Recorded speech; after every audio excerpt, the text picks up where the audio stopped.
Então, seguimos a programação do workshop e hoje vou passar a palavra para a Natália. E é isso. A Jéssica falou que queria comentar alguma coisa. Se quiser, pode abrir o microfone, Jéssica. Ei, gente, boa noite, tudo bem? Eu sou formada em engenharia civil e hoje sou uma pessoa com deficiência, então eu consigo ver os dois lados da moeda, né? Tanto como profissional quanto como cadeirante. E eu fiquei pensando muito na palestra de ontem, inclusive parabéns pela iniciativa de vocês, que eu achei sensacional. E pelo que eu estou vendo da norma, eles pegaram um caso assim da pessoa na cadeira de rodas como um caso só da pessoa mais funcional na cadeira de rodas. Por exemplo, eu classificaria uma pessoa com deficiência em 6 classificações, assim, só para tentar explicar para vocês rapidamente, tá? Uma é o paraplégico, que pode ter também a paraparesia, que é quando tem pouco perda de movimento. A outra é a hemiparesia, que é metade do movimento, que pode ser hemiplégico também. E a outra é o tetraplégico, que não tem movimento nenhum, que pode ser tetraparesia também. Então, assim, o que a norma está usando é a paraplegia, que a pessoa é totalmente funcional da cintura para cima. Só que não é bem assim que acontece, sabe? E dentro desses nichos ainda a gente pode ter mais classificações. Então, assim, eu acho que já que é para generalizar, a norma deveria pegar o caso menos funcional, que seria uma pessoa tetraplégica com a ajuda de um cuidador obrigatoriamente. Então, por exemplo, estava lá as medidas para a rotação da cadeira de roda. Isso para uma pessoa que consegue encostar na cadeira de roda, que consegue fazer essa rotação. Mas não, tem casos que a pessoa precisa de um cuidador para fazer essa rotação. Então a distância não vai ser aquela. Vai precisar da distância do cuidador atrás.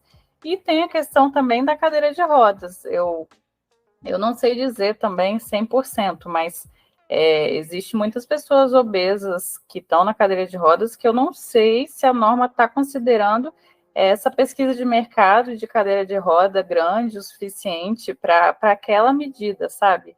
Então, eu só queria dar esse toque que eu achei totalmente errado na norma, achei que excluiu bastante, assim. E outra coisa que eu fiquei pensando também, eu moro em Vitória, aqui no Espírito Santo, então não vou conseguir participar da visita técnica, gostaria muito, mas se eu participasse, com certeza eu ia pedir para vocês sentarem na minha cadeira e ter a experiência completa, porque, assim, a pessoa pode ser profissional nessa área há muitos anos e tal, pode conviver com uma pessoa cadeirante há muito tempo, mas ainda assim não tem um olhar crítico suficiente quando você está na cadeira de rodas, quando você está andando. Às vezes, assim, tem um ressalto mínimo da espessura de uma placa de granito, mas aquilo é o suficiente para a cadeira de rodas poder empinar e cair para trás, sabe? Na hora que você está andando, assim, ou empurrando a cadeira, não faz muita diferença, mas uma pessoa andando sozinha na cadeira de rodas faz muita diferença e é perigoso também. Então, uma ideia, não sei como vai ser a visita técnica de vocês, mas uma ideia é alugar uma cadeira e fazer uma experiência, sabe? Dar uma volta mesmo, para ver a questão da altura que vocês vão ficar, ver ressaltos. Às vezes tem a rampa, mas tem um desnível para você chegar na rampa. Então, é a mesma coisa que não ter rampa, sabe? Deixa a pessoa sem conseguir ir sozinha novamente. Que eu acho que a ideia é dar mais funcionalidade para a pessoa, ajudar a pessoa a conseguir essa independência, né, essa funcionalidade. Então, é só isso mesmo que eu queria falar e espero contribuir mais aí. Jéssica, obrigada por trazer essa fala super importante. A gente tem um olhar super crítico, assim, quanto à NBR 9050, durante o processo de montagem aqui do workshop, a equipe, né, fazendo o estudo da norma e das normas complementares, isso, ela é muito limitada, assim, é um avanço, com certeza, né, em relação ao que a Ana Mauer demonstrou ontem, né, como a gente foi evoluindo, com certeza ela é um avanço, mas é o que uma professora nossa do IAL sempre fala, assim, né, você pode ser contra? Não, mas você tem que fazer a crítica? Tem. Então, é o que a gente tem hoje, como a Ana colocou, né, da gente participar dos debates, então a gente pautar, ter essa visão crítica mesmo, como você está trazendo, e aí, claro que você fala de um outro lugar, assim, por exemplo, essa perspectiva, né, de níveis da pessoa que está na cadeira de rodas, né, e o quanto que a norma generaliza no caso mais brando, assim, né, digamos, na melhor e não facilita para outros casos, né, que a gente às vezes nem conhece, nem pensa, assim, e, sei lá, no curso de arquitetura, isso é tratado de uma forma também muito, assim, né, tá lá na norma, se você atendeu a norma, você cumpriu tudo, né, e não tem muito uma reflexão, nem um estudo mesmo dos corpos, né, que são os corpos PCDs, então é isso, né, é completamente legalista, cumpriu a norma, também muito mais do ponto de vista, assim, do profissional, enquanto a responsabilidade técnica, né, perante aos órgãos, e muito menos realmente do fato de trazer pessoas com diferentes habilidades para o seu projeto, né, completamente legalista, então que bom que você traz isso. A gente tem várias críticas a 9050. Acho que foi você ontem também que colocou, né? Quando a Ana estava mostrando a legislação. Não, a legislação parece perfeito, né? Os lugares, os espaços são obrigados a terem acessibilidade, ter uma rota acessível. E hoje a gente vai ver projetos, né, famosos de espaços públicos. E sim, não cumpriu, né? Ou cumpriu minimamente. O que adianta você ter a lei se não tem a fiscalização, né? E se em lugares que são categóricos, assim, né, pontos turísticos de grandes cidades brasileiras, não é cumprido, imagina aqui na pracinha de São Carlos, assim, né, de que adianta ter a legislação e não ter a fiscalização. Então, a norma é um avanço, mas ela ainda está muito aquém do que deveria ser, assim, né? Tem até momentos que a gente olha e fala, nossa, mas isso aqui quem redigiu tinha uma distância gigante da realidade, né? E claro que trazer realmente experiências de pessoas diversas, né? Então, a gente falando de inclusão, nossa, a norma poderia ser outra, né? Porque claramente foi escrito por alguém que tinha um determinado grau, né? Ou por pessoas que tinham um determinado conhecimento, mas é muito realmente restrito, assim. Então, ela é falha, as normas complementares também são falhas, e a gente tem que sempre estar pautando, né, que as revisões incluam cada vez mais aspectos abrangentes, né? Então, obrigada pela sua fala. Fique à vontade para comentar qualquer coisa que você quiser. Vai ser muito bom, tanto para a gente quanto para os demais, e a gente também vai aprendendo junto. Tá, joia, obrigada. Então, vou começar me descrevendo. Meu nome é Natália, eu sou uma mulher com traços orientais, eu tenho um cabelo preto médio, ele tá semi-preso, eu tô com uma blusa preta, regata, e um colar de ouro envelhecido, não é ouro, né? Assim, cor de ouro com uns detalhes vinho, e eu tô numa cadeira preta, e no meu fundo tem uma parede branca meio pintada de azul, e lá no fundo tem um varalzinho de fotos. E hoje a gente vai continuar, então, aqui a nossa imersão na NBR 9050, né? E a gente vai falar, deixa eu colocar aqui, mais especificamente, sobre a acessibilidade nos espaços de uso coletivo, né? E então, o que vai dar a base aqui para a nossa discussão é o ponto 6, que é os acessos e circulação, e o ponto 10, equipamentos urbanos, da NBR 9050. E aí, fazendo o gancho ali com o que a Ana Luísa colocou ontem também, né, na fala dela, a NBR ela já traz esse conceito que é bastante importante para a gente, né, que é o conceito de rota acessível, que ela define como as áreas de qualquer espaço ou edificação de uso público ou coletivo devem ser servidas de uma ou mais rotas acessíveis. E aí aqui a gente já tem assim, né, qualquer espaço de edificação de uso público. Então, fica muito nebuloso, assim, de uso público, edificações privadas, mas que têm uso público, estão dentro, né? E é sempre também esse tom da norma, né? As áreas devem ter, assim, mas é obrigatório, fica no entendimento, né? Enfim, não tem ali, fica muito a critério realmente da interpretação, né, de quem está lendo a legislação, de quem está fazendo uso dessa norma. E aí eu já trago aqui um espaço que é bastante conhecido por nós, assim, né? Que é o Boulevard Olímpico, no Rio de Janeiro, né? Que era uma área, que é uma área portuária do Rio, e aí tem gente do Rio, né? Também, se quiser falar mais, vai ser melhor. Eu só estive ali uma vez, né? Mas, enfim, é um projeto que é uma área do centro, né, perto do porto, que foi requalificada e teve um destaque muito grande em 2016, né, quando o Rio de Janeiro sediou as Olimpíadas e as Paralimpíadas também, né, em seguida. E esse era um lugar que era muito visitado, assim, né, porque teve todo... Enfim, a gente sabe a proporção que teve essa obra, né, de requalificação desse espaço, a construção do Museu do Amanhã e tudo ali naquele lugar, né. E esse é um dos espaços públicos hoje no Brasil, assim, mais famosos, ou, né, ou mais conhecidos.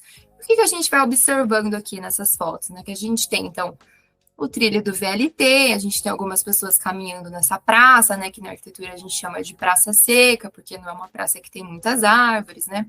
E o que a gente vai observando aqui, né?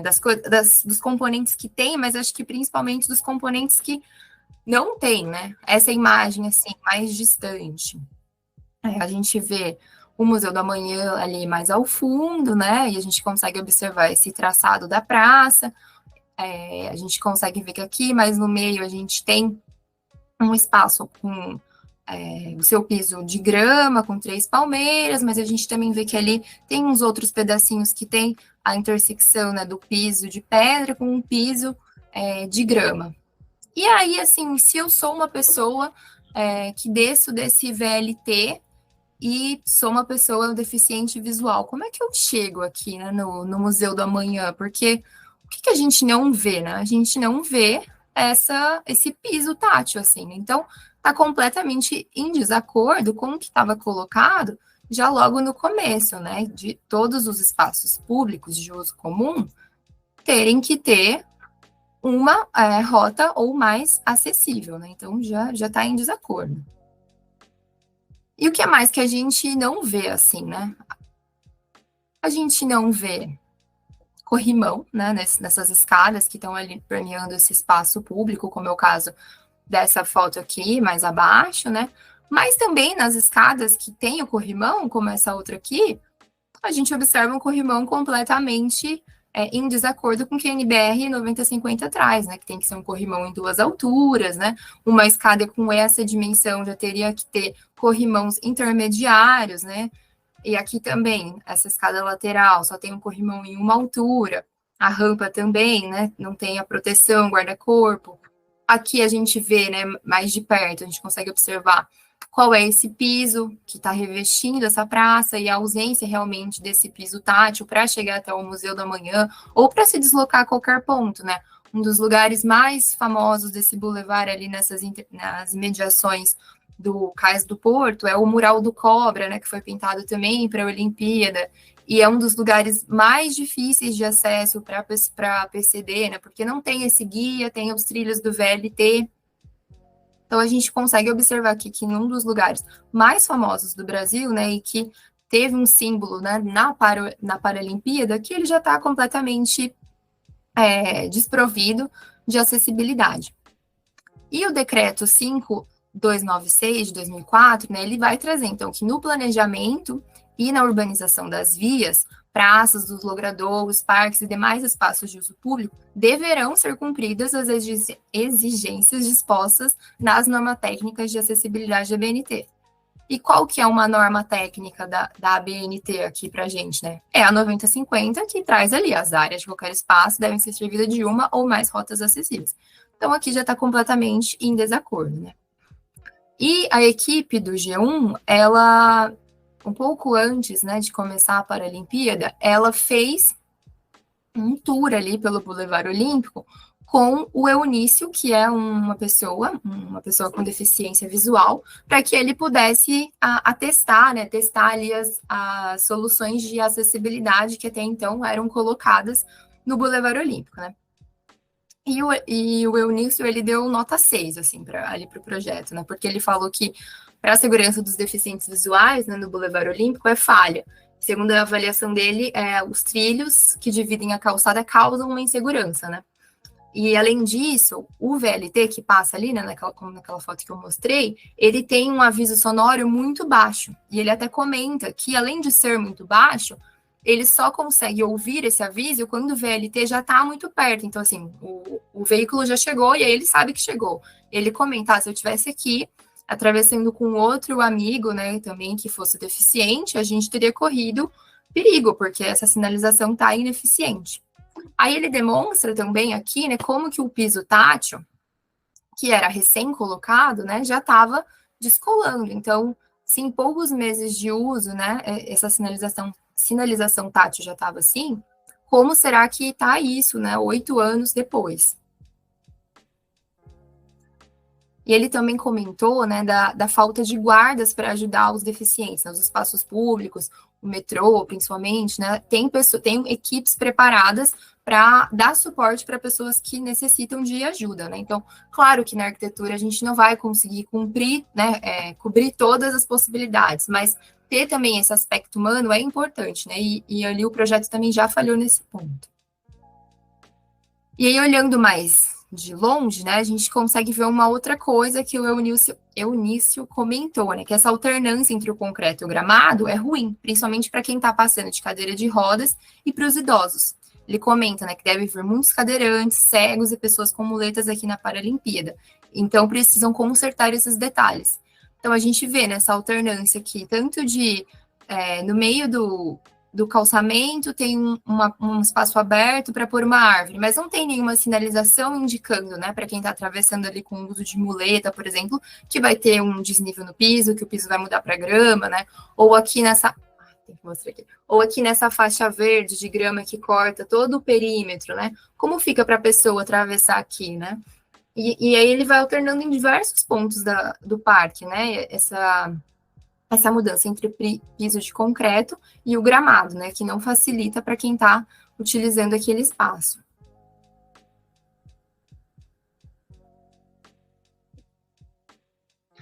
E aí, até na hora que ele estava indo embora, então, né?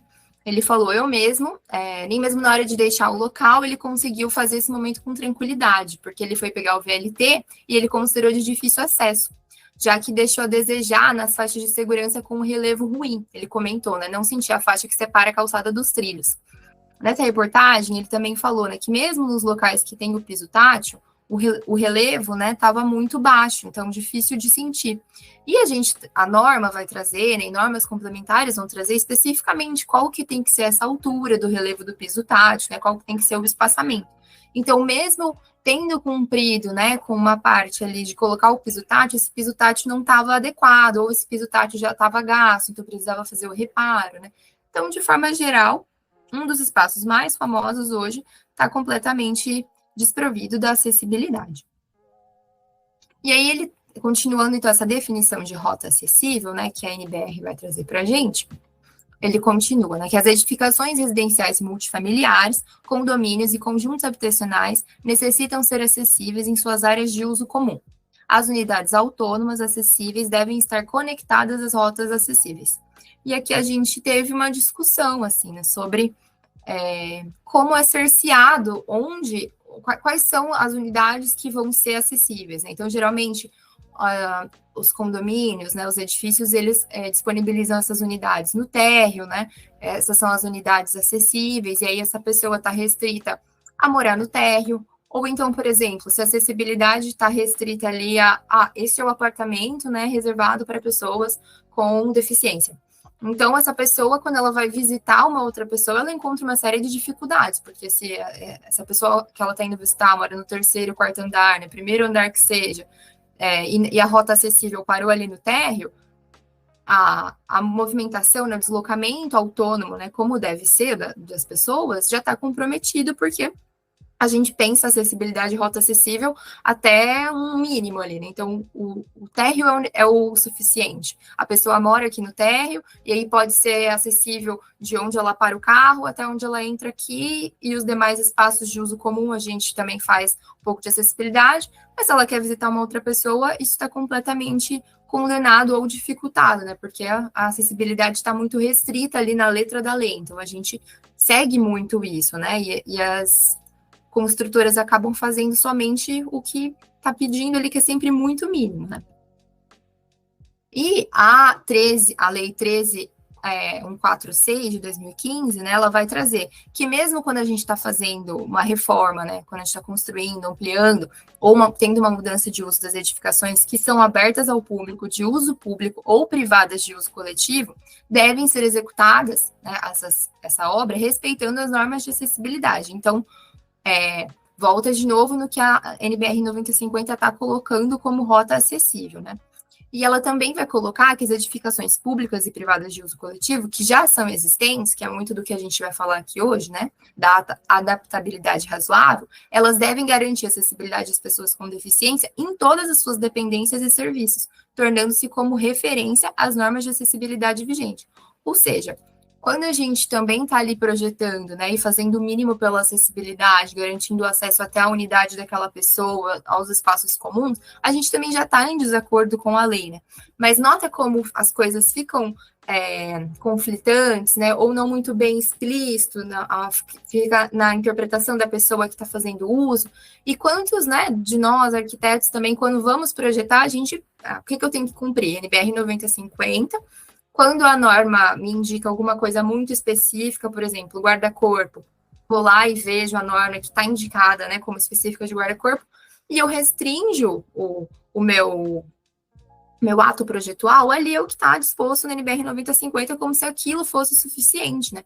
Quando não, a gente precisa realmente expandir e trazer em consideração as outras legislações, né, para que elas não fiquem só igual ontem, assim, nossa, que bonito, né, tá tudo na legislação e olha que o espaço construído, né, não tá seguindo nenhuma dessas diretrizes, às vezes nem a 9050.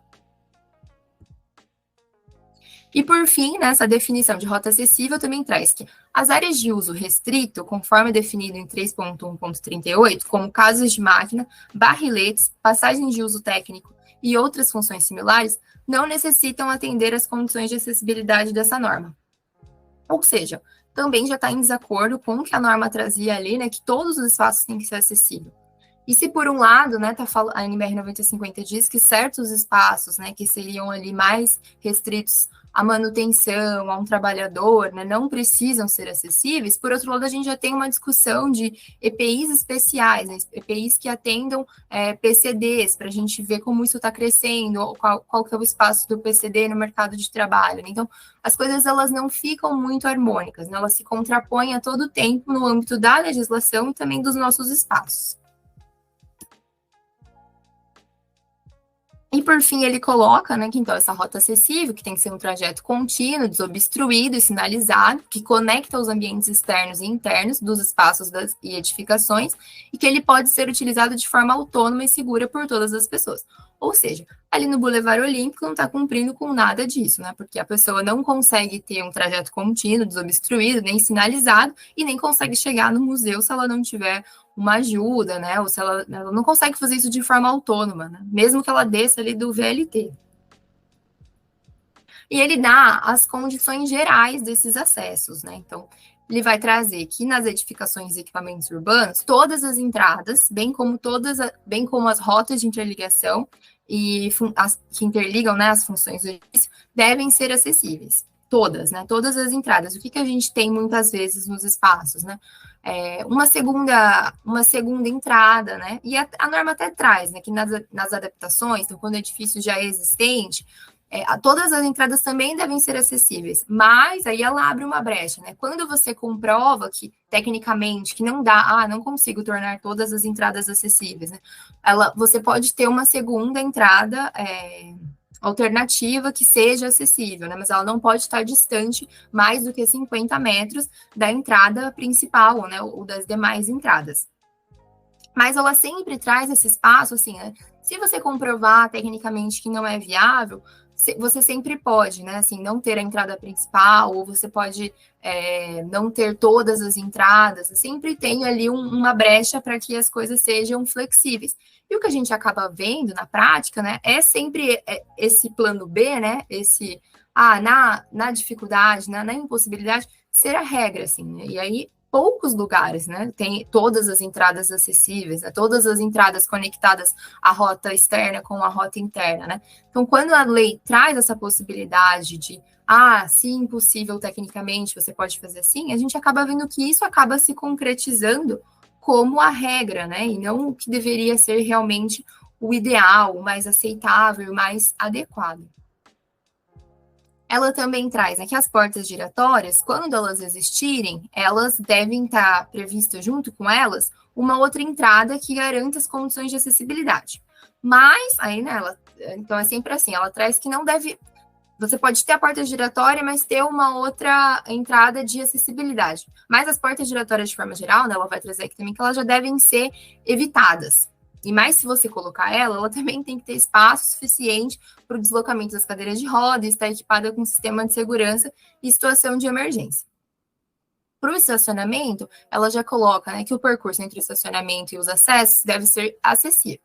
Mas também, se for impraticável, né, então, numa impossibilidade técnica, você pode providenciar vagas de estacionamento para pessoas com deficiência idosas que estejam a uma distância máxima de 50 metros de um acesso que seja acessível. Então, percebe como a gente vai assim, né? Então, essa entrada principal não pode ser acessível, eu já posso ter outra. Aí, se meu estacionamento não pode ser todo acessível, mas aí eu posso colocar algumas vagas reservadas perto dessa entrada que é acessível, que às vezes já virou uma entrada secundária, né?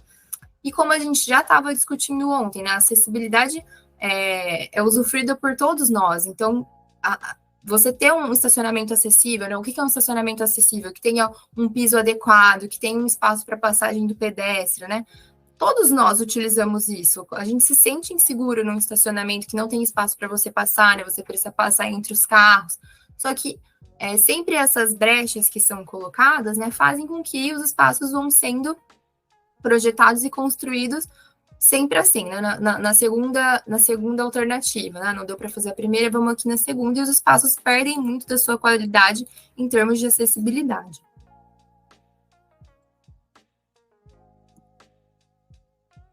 Quando ele vai falar, então, de circulação, né? Quando ela vai falar a norma, ela fala que a circulação, quando a gente fala circulação, ela pode ser horizontal e vertical. E a circulação vertical, ela pode ser realizada por escadas, por rampa ou por equipamentos eletromecânicos. E uma edificação, um prédio, né, ele vai ser considerado acessível quando ele atender a, no mínimo, duas formas de deslocamento vertical. Então, tem uma rampa e tem uma escada, né? Tem uma escada e um equipamento eletromecânico. Sempre tem que cobrir duas possibilidades de deslocamento vertical. Aqui a gente traz o exemplo da passarela de Congonhas, né, que foi feita uma obra também de revitalização de uma passarela que já existia ali, fazendo essa ligação com o aeroporto, né, e a gente vê como aqui está provido, né, tem a escada que a pessoa pode subir e acessar aqui a passarela, mas também foi dotado com um elevador, né, de acesso aqui para a passarela que atravessa para o aeroporto. Então, aqui é uma outra vista ali da passarela, né, pela parte de dentro. O que a gente também já observa aqui, né, dentro dessa passarela, o piso tátil contínuo, que garante que a pessoa, né, tenha um acesso contínuo e seguro até ela chegar do ponto que ela embarcou até onde ela precisa chegar. A gente também vê aqui um pouquinho mais... tem que mostrar aqui. Aqui o piso tátil e aqui um pouquinho mais atrás o corrimão, né, dessa escada que está acessando por aqui. Nesse item dos pisos, né, a NBR coloca algumas questões. Aqui, esses materiais de revestimento e acabamento, eles devem ter a superfície regular, firme e estável, né? Não pode ser trepidante para dispositivos com roda e antiderrapante, sob qualquer condição, seco ou molhado. E aí ele traz um adendo aqui, que deve-se evitar a utilização de padronagem na superfície do piso que possa causar uma sensação de insegurança, por exemplo, estampas que, pelo contraste ou desenho de cor, possam causar a impressão de tridimensionalidade. E aí eu trouxe aqui algumas fotos, né, de alguns pisos que dão muito essa sensação para a gente, né, de que você não consegue ter uma noção de profundidade. Aqui nesse, por exemplo, aqui tem o sofá, né, realmente provoca uma sensação de que esse sofá está aqui num lugar mais alto, né. Esse que revestiu os pisos e a parede, né, traz uma sensação bastante ruim quando a gente olha.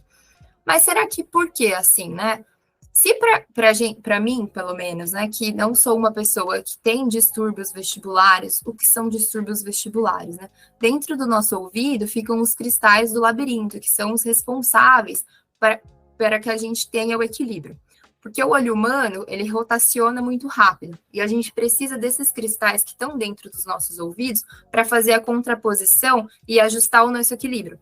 Então, quando a gente está com uma crise de labirintite, né, quando a gente está com o labirinto afetado, quando a gente faz um movimento muito brusco de cabeça, né, a gente sente, assim, o ambiente rotacionando.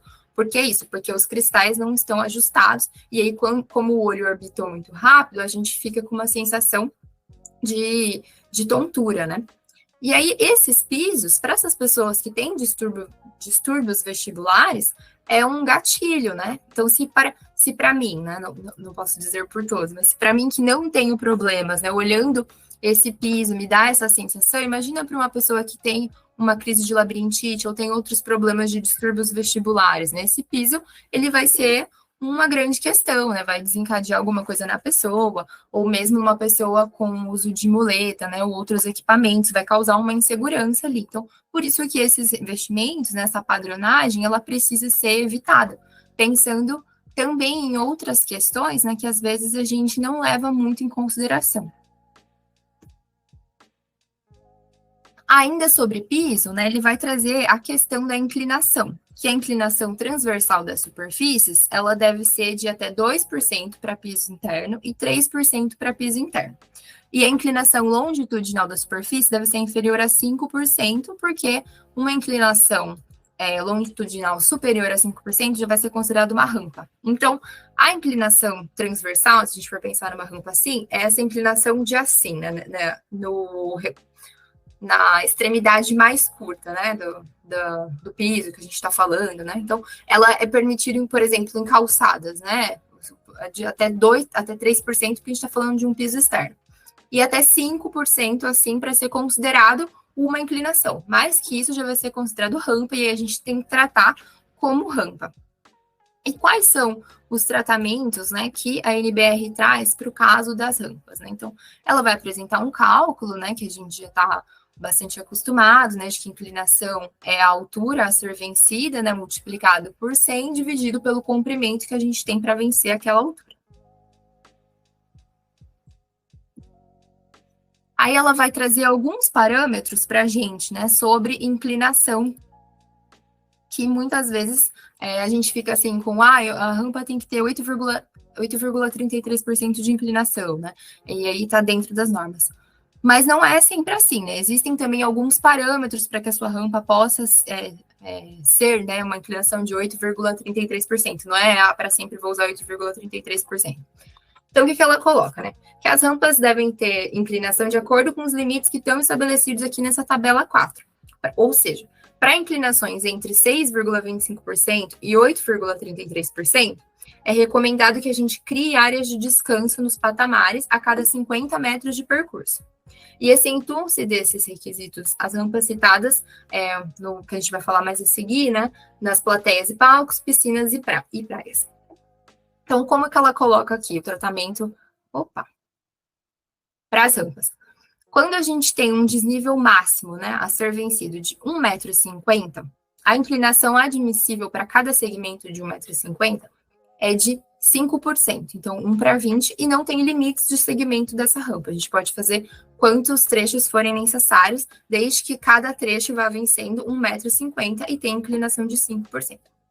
Quando essa inclinação, né, quando essa altura a ser vencida é de 1 metro, a nossa inclinação tem que ficar entre 5% e 6,25%. E a gente também não tem limites para a quantidade de segmentos que a gente vai criar para vencer o desnível necessário. Já quando a gente vai falar ali da rampa de 8,33%, né, que é o que a gente interioriza muito, o desnível máximo, né, então essa altura H que a gente pode vencer é o de 80 centímetros, e aí a nossa inclinação tem que ficar entre 6,25% e 8,33%, e a gente só pode criar até 15 segmentos. Então, mais do que isso, a gente não pode. Então, aqui para o 8,33%, que é um que a gente usa bastante, os parâmetros são mais rígidos, né? É um desnível de até 80 centímetros, e a gente só pode criar até 15 segmentos. E aí ela traz também essa questão das reformas, né? Então, nas reformas, quando forem esgotadas as possibilidades de soluções que atendem integralmente a tabela 4, podem ser utilizadas inclinações superiores a 8,33%. Então, aqui é onde ela abre uma exceção aos 8,33%, né? Que pode ser uma rampa de até 12,5%, conforme a tabela 5. Só que aí, nesses casos de adaptação, né, a gente percebe que os desníveis máximos que a rampa pode vencer são bem menores já, né? Então, a gente pode vencer um desnível de 20 centímetros utilizando ali uma rampa de 8,33% de inclinação ou 10% e um número máximo de 4 segmentos de rampa. Ou se a gente tiver um desnível, né, de 7,5 centímetros, aí a gente pode ter uma inclinação de 10% até 12,5%, e aí a gente só pode ter um segmento. Então, sempre que a gente for projetar as nossas rampas, a gente precisa olhar, né, qual é o desnível que a gente está vencendo, quantos segmentos vão ser necessários, para ver se os 8,33% cumprem o que a legislação está pedindo, ou se não, né, se a gente precisa adotar esses outros valores que estão dispostos aqui. A INBR vai trazer também que toda rampa, né, deve possuir corrimão em 2 alturas e em cada um dos seus lados. E aqui, quando alguns senadores e deputados, né, ganharam eleições passadas e passaram a trabalhar ali no plenário, né, no Planalto, na Câmara, a Folha fez um teste de acessibilidade no Congresso, né, com um repórter da Folha, né, para ver como um cadeirante pode usar esses espaços, né? E aí, era óbvio que essas rampas, né, que foram projetadas por Oscar Niemeyer muito antes de existir NBR 9050, nesse caso, né, desse prédio, não estão em acordo, né, nem com a inclinação, nem com o uso de guarda-corpo e corrimão. Então, a gente vê aqui a rampa numa inclinação muito maior, isso está mais para montanha-russa, Jéssica, muito maior do que 8,33%, então a gente consegue, pela foto mesmo, né, observar o esforço que ele está fazendo para conseguir empurrar a cadeira, e aí a gente pensa nos casos que a Jéssica também trouxe para a gente, né, isso é um caso de uma pessoa que tem a mobilidade do tronco e consegue se locomover sozinho a sua cadeira, né. Imagina uma pessoa que não consegue, né? Então, o cuidador precisa subir essa rampa que está muito fora, né, do mínimo estabelecido ali, com um piso também, que nem sempre é o mais recomendado. Por exemplo, nesse caso aqui, a gente tem um carpete, né? E essa pessoa não vai ter nem o apoio de um guarda-corpo, né? Então, caso ela precise ali se apoiar, porque esse corrimão é um corrimão muito mais decorativo, né, do que um corrimão realmente funcional. Então, está completamente reprovado ali também o Congresso Nacional, né, nesses parâmetros de acessibilidade. E aí, a largura mínima também recomendável para a rampa, né, que esteja em rotas acessíveis, que é de 1,5 m, sendo que o mínimo admissível é de 1,20 m. E aqui outra obra do Oscar Niemeyer, né, que agora, assim, já muito mais contemporânea, né, que é o Museu Oscar Niemeyer, ou o Museu do Olho, que fica em Curitiba, e a gente também consegue observar que a rampa dele, né, não está composta, não tem ali o corrimão, né, que já no momento que ele produziu esse projeto, né, já havia essa necessidade, né? Então a gente fica muito com essa reflexão de como fica a fiscalização, né, como fica o que as pessoas levam em conta no seu aspecto projetual, né, é a estética em detrimento realmente da funcionalidade e da acessibilidade.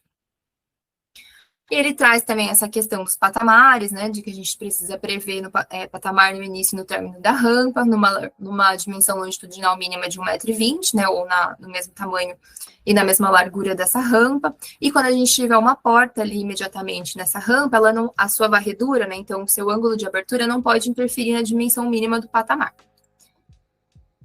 Trata também dos desníveis, né, como a Jéssica estava comentando, às vezes um desnível mínimo no piso, né, que para quem tá se locomovendo de forma autônoma, né, não usa nenhum outro elemento, você nem percebe, né, mas esse desnível mínimo já é o suficiente para atrapalhar a locomoção de várias pessoas.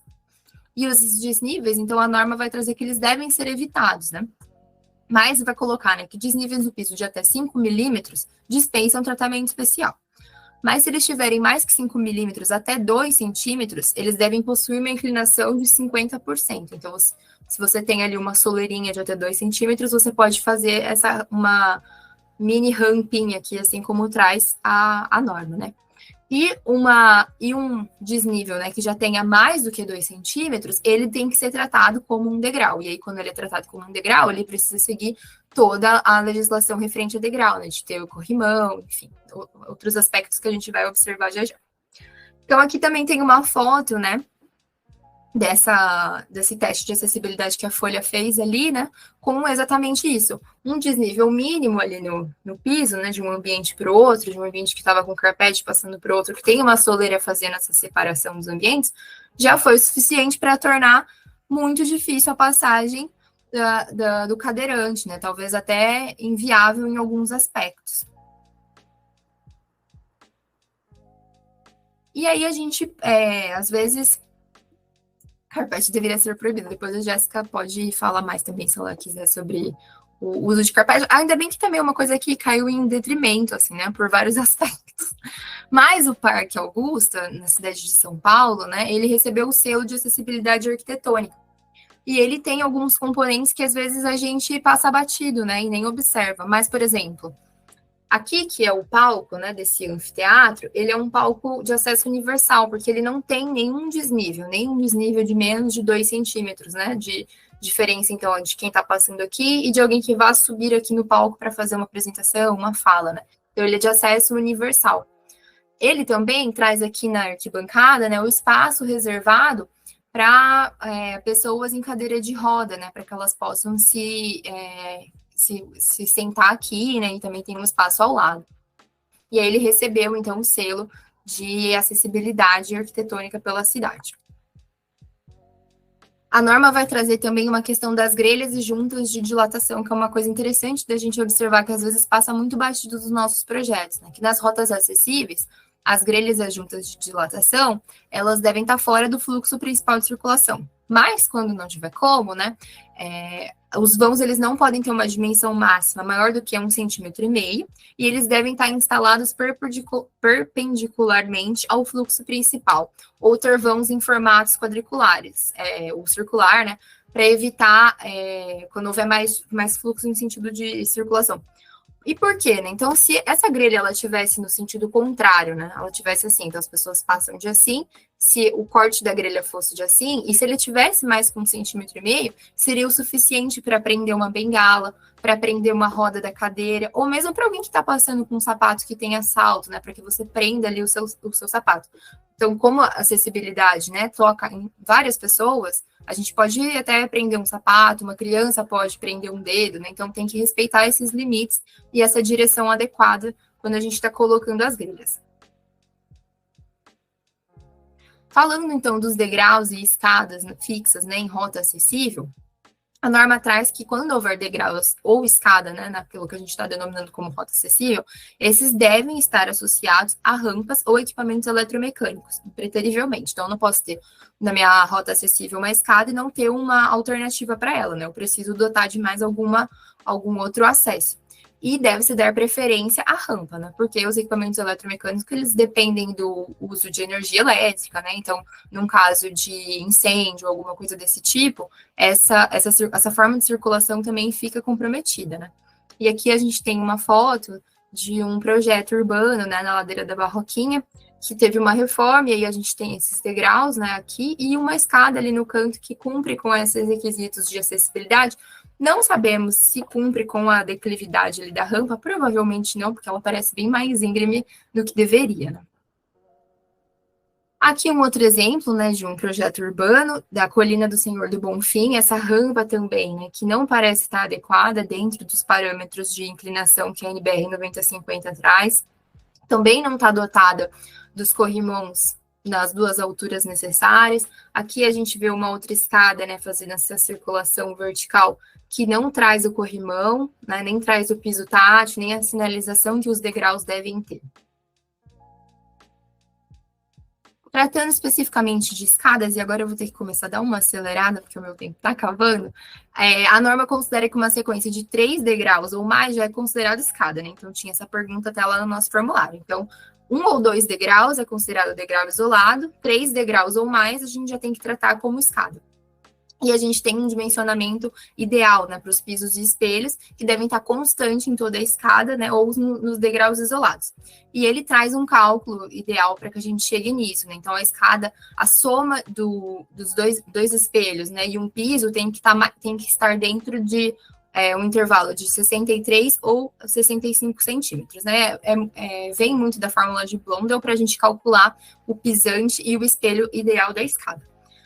Traz, então, a largura mínima da escada em rota acessível, que tem que ser 1,20 m, dispor de guia de balizamento. Nas construções novas, né, o primeiro e último degrau de um lance de escada, ele deve estar no mínimo 30 centímetros da área de circulação adjacente e devem ser sinalizados, então a escada já não pode, né, terminar ali no meio de um corredor, terminar na entrada de um hall, precisa ter essa distância. E as escadas devem ter no mínimo um patamar a cada 3,20 metros de desnível e sempre que houver uma mudança de direção. Falando, então, dos corrimãos e guarda-corpo, os corrimãos eles têm que estar fixados, né, nas paredes ou barra de suporte lateral e eles podem estar acoplados aos guarda-corpos. E eles devem ser construídos em materiais rígidos, também devem ter sinalização conforme a seção 5, que a Ana Lu vai conversar amanhã com a gente, né, sobre a sinalização nos projetos arquitetônicos. E aí, aqui é um dos casos, né, em que a NBR 9050 não dá conta de tratar de tudo, e ela indica outras normas técnicas que precisam ser observadas quando a gente está projetando os guarda-corpos. Então, ela não vai trazer especificidades aqui, mas ela vai falar que precisa consultar outras normas. Isso é bem comum na redação da lei, né? Quando ela fala, então, do corrimão, ela vai falar, né, que ela precisa estar instalada dos dois lados da rampa e deve ter essas duas alturas, de 92 centímetros e 70 centímetros do piso acabado.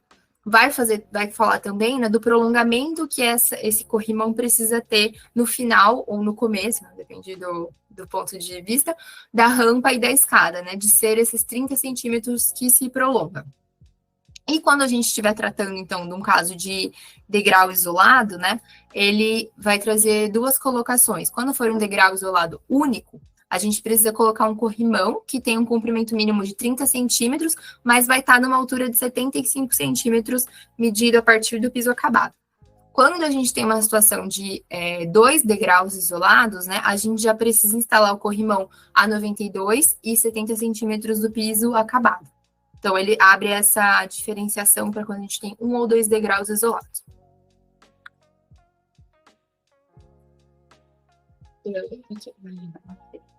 De novo aqui, né, uma foto da passarela de Congonhas, que a gente consegue ver bem esse uso do corrimão fixado aqui na parede lateral, né, e aqui nesse outro elemento que foi utilizado para vedar aqui a escada, a gente vê... tem que mostrar aqui. O corrimão aqui, a gente vê o piso tátil de sinalização e de alerta, a gente vê também outro aspecto importante do componente de escadas, né, em rota acessível, que é essa sinalização do piso e do espelho, né, então, esse projeto atendeu bem esses requisitos de acessibilidade aqui na sua elaboração. A gente vê esse prolongamento aqui, né, de 30 centímetros no final da escada, aqui dá até para ver um pouco melhor essa sinalização do piso e do espelho, né, da escada, para que possa ser visível. Essa sinalização também, ela tem que ter um contraste com o material utilizado, né, então aqui trabalhou muito com concreto e a sinalização está em amarelo, fica bastante claro de visualizar. Outro projeto também para a gente ver um pouco esses aspectos, né, é a Pina Contemporânea, que foi uma obra mais recente, que também tem aqui, a gente consegue observar o piso tátil aqui no começo e no final das escadas, né? O corrimão que se prolonga aqui, esses 30 centímetros, então quando a gente está falando dos 30 centímetros, é isso, né? O corrimão não começa junto com o primeiro degrau, ele vem um pouquinho fora aqui da escada, né? Tanto aqui embaixo quanto lá em cima, precisa ter esse prolongamento. Aqui também a gente vê as grelhas que foram utilizadas, né? Que eles têm essa furação circular, para evitar que alguém possa prender um sapato, né, uma cadeira.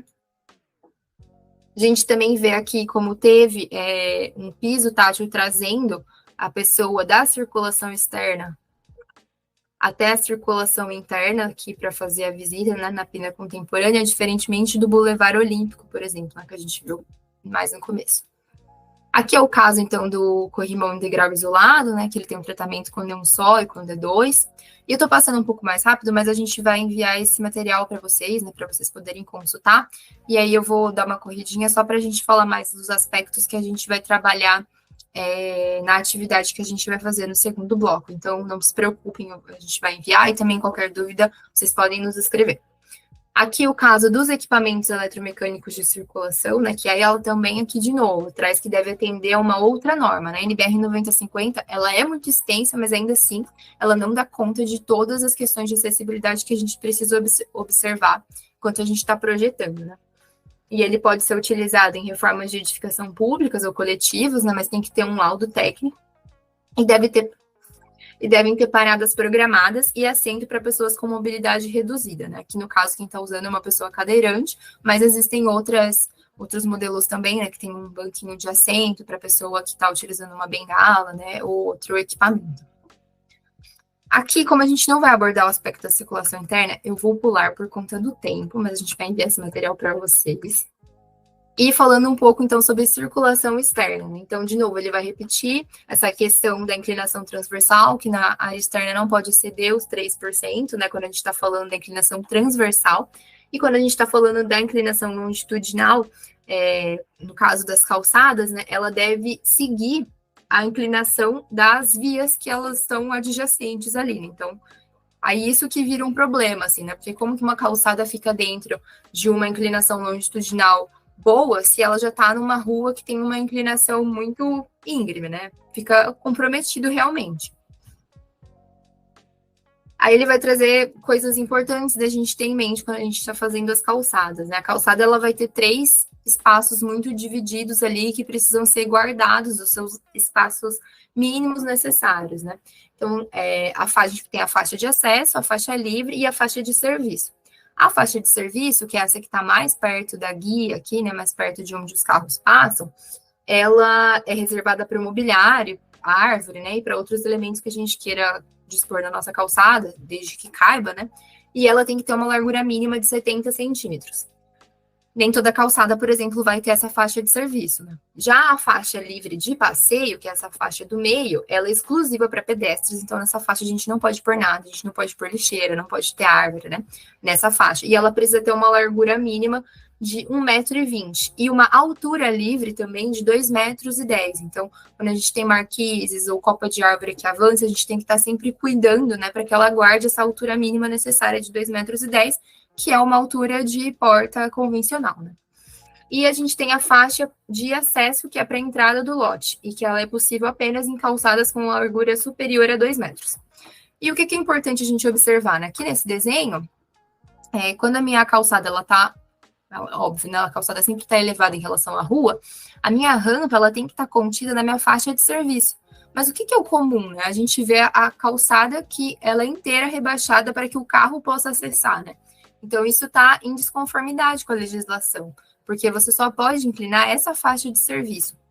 A gente tem que, né, observar que é muito mais fácil um carro vencer esse desnível, afinal, ele é um carro, foi feito para vencer desníveis, do que uma pessoa que está passando a pé. Então, a faixa livre, ela sempre tem que ser preservada, ela tem que estar com um piso adequado, né, um piso firme, e guardando essa inclinação necessária transversal, ela não pode estar totalmente inclinada para que o carro possa acessar a garagem, né? A prioridade é o pedestre. Então, a gente fala, né, desse acesso aos lotes, a travessia dos pedestres em via pública, quando tiver obra, né, que a gente sempre tem que guardar 1,20 m para circulação, então obras que ocupam toda a calçada com material, né, ou os seus tapumes avançam por ali, né, não pode, você tem que guardar 1,20 m para que as pessoas possam passar na sua calçada. Então, aqui é esse caso, né, visto em corte, né, como fica a faixa livre de passeio, aqui de no mínimo 1,20 m, a faixa de acesso chegando no lote, e a faixa de serviço, que é onde pode estar inclinado para que o carro acesse o lote.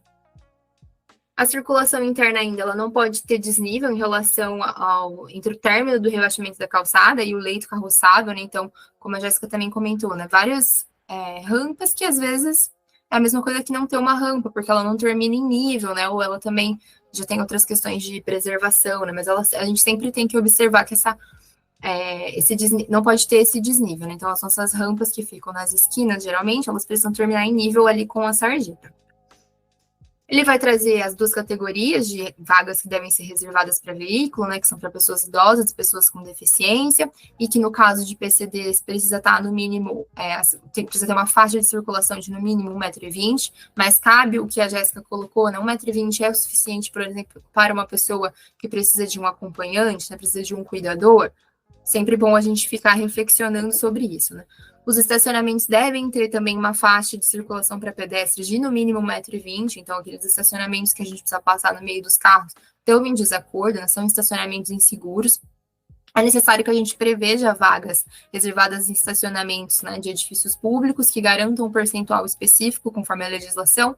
Então, dependendo do número de unidades, né, se for um prédio de escritórios ou um prédio residencial, tem uma quantidade de vagas que tem que estar reservadas. E, por fim, vou falar muito rapidamente sobre os equipamentos urbanos, né? Ele recomenda que os equipamentos urbanos atendam aos princípios do desenho universal. E aqui, de novo, nessa redação, recomenda-se. Então, é o quê? É opcional se eu faço os meus equipamentos urbanos acessíveis ou não, né? E o que ele vai trazer como equipamentos urbanos? Cinemas, teatros, auditórios e similares, que incluam locais de eventos temporários, né? Ou mesmo para um público em pé, que devem possuir uma área destinada ao público e que tem espaços reservados para pessoa com deficiência ou mobilidade reduzida. E aí, montando a aula, eu achei um exemplo muito legal, né, do Teatro Santander, em Belo Horizonte, né, do blog de uma pessoa cadeirante, e ela coloca que tem 10 espaços reservados para cadeiras de rodas e eles estão dispostos em 2 fileiras, de tal forma que o cadeirante pode escolher onde ele deseja sentar. Essa frase eu retirei exatamente como ela escreveu. Porque a gente está muito acostumado, né, em espaços de cinema, de teatro, que o espaço para o cadeirante é sempre a primeira fila, né? Mas será que a pessoa quer sentar ali, né? Então, aqui pode parecer pouco, mas já é um avanço, né? Aqui a gente vê, por exemplo, na foto anterior, que era desse mesmo teatro, né? Você consegue ver que eles estão em outra localidade, tem outras cadeiras aqui à frente, né? Então, a pessoa pode escolher o lugar que ela fica mais confortável para se sentar, né? Ela comenta também nessa reportagem, que é muito interessante para vocês acessarem depois, o link está aqui, que o ângulo de visão também, né, que a gente precisa observar, dos 30 graus, fica adequado, ela não precisou se esforçar com o tronco ou mover muito o pescoço para que ela pudesse acompanhar a apresentação. Os equipamentos urbanos, ele vai trazer os locais de esporte, de lazer e turismo, né, para que tenham observado as larguras de porta, né, do ângulo de abertura das portas, vai trazer a questão das praias para vencer o desnível entre o passeio e a areia. Eu não achei nenhum exemplo de estrutura urbana consolidada, né, realmente levando em consideração o que está na norma 9050, né, só alguns outros exemplos de praias que tem outras soluções para levar pessoas cadeirantes ou com mobilidade reduzida até o mar, né, mas aí são espaços construídos, né? Por exemplo, aqui, esse corrimão não é exatamente o que a norma vai pedir, né? Mas é uma outra solução que algumas localidades de cidades litorâneas encontram para fazer esse acesso. E, por fim, os comércios, né? Que todos os estabelecimentos comerciais devem garantir pelo menos uma entrada acessível e cumprir a legislação específica de acessibilidade. E é muito distante do que a gente vê por aí, né? No blog do Ricardo Shimou Sakai, ele é um consultor de acessibilidade e ele traz análises de alguns lugares, né? Então, por exemplo, essa Decathlon que está na Avenida Paulista, né? É um dos lugares mais movimentados e um dos lugares que seria mais facilmente fiscalizado, né? Já não cumpre com uma série de aspectos de acessibilidade que as lojas deveriam ter, né? Então, uma porção de locais de comércio que estão em desacordo com a legislação, né? Por exemplo, de ter os corredores de compra com no mínimo 90 centímetros de largura, né? De ter os caixas, né? Ou lugares para pagamento com alturas diferenciadas, né, para pessoa com baixa estatura, para uma pessoa com cadeira de rodas.